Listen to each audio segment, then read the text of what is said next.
Ben ritrovati con l'informazione flash di New Sicilia. In apertura il maxi processo a carico dell'ex presidente degli industriali siciliani Antonello Montante, che sarà trasferito da Caltanissetta a Catania a causa della nomina come procuratore aggiunto di Nicolò Marino nella direzione distrettuale Nissena. Nicolò Marino, che è parte civile nel processo. La scelta è stata ufficializzata oggi dal procuratore di Catania Carmelo Zuccaro. Nel processo Montante, ricordiamo, sono imputati, oltre all'ex paladino dell'antimafia, anche rappresentanti delle forze dell'ordine, imprenditori e politici, tra cui l'ex presidente della regione Rosario Crocetta e l'attuale presidente della regione Renato Schifani. Continuano gli sbarchi in Sicilia, oltre 500 persone sono state salvate nel Mediterraneo e smistate poi nei vari porti dell'isola. 200 migranti sono stati portati ad Augusta, in provincia di Siracusa. A Catania è giunta una petroliera con 262 persone a bordo. A causa delle sue dimensioni, però, l'imbarcazione non poteva entrare in porto. È per questo che i migranti sono stati trasbordati e portati sulla terraferma da una motovedetta della Capitaneria di Porto e da un rimorchiatore. Altri 99 migranti sono arrivati invece a Messina.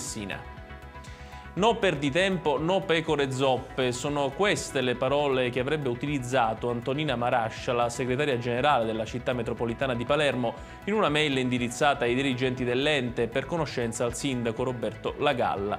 Nella mail Marascia riporta che, alla luce delle direttive impartite dal sindaco metropolitano finalizzate al rispetto delle tempistiche di aggiudicazione dei progetti finanziati con fondi extrabilancio, occorre potenziare urgentemente le direzioni gare e contratti. È per questo che invita i dirigenti a segnalare personale con esperienza in materia da assegnare agli uffici.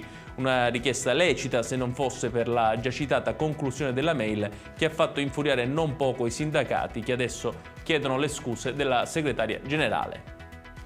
E chiudiamo con il meteo. Per la giornata di domani si prevedono piogge e forti temporali in Sicilia. La Protezione Civile regionale infatti ha diramato un'allerta meteo gialla che vede coinvolta l'intera isola. I primi rovesci inizieranno ad abbattersi nella mattinata, soprattutto sul versante occidentale e su quello settentrionale. Nel pomeriggio le condizioni meteorologiche potrebbero peggiorare. I temporali si concentreranno in particolar modo nell'Agrigentino. Si segnalano venti con raffiche di burrasca forte, con rinforzi fino a tempesta, specie sui settori settentrionali e occidentali.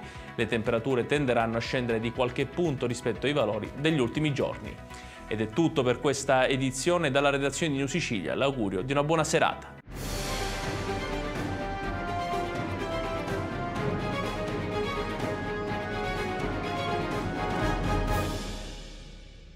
Procar, centro assistenza autorizzato BMW e Mini, adesso anche BMW Motorrad, via George Marshall 7, Mister Bianco, Catania.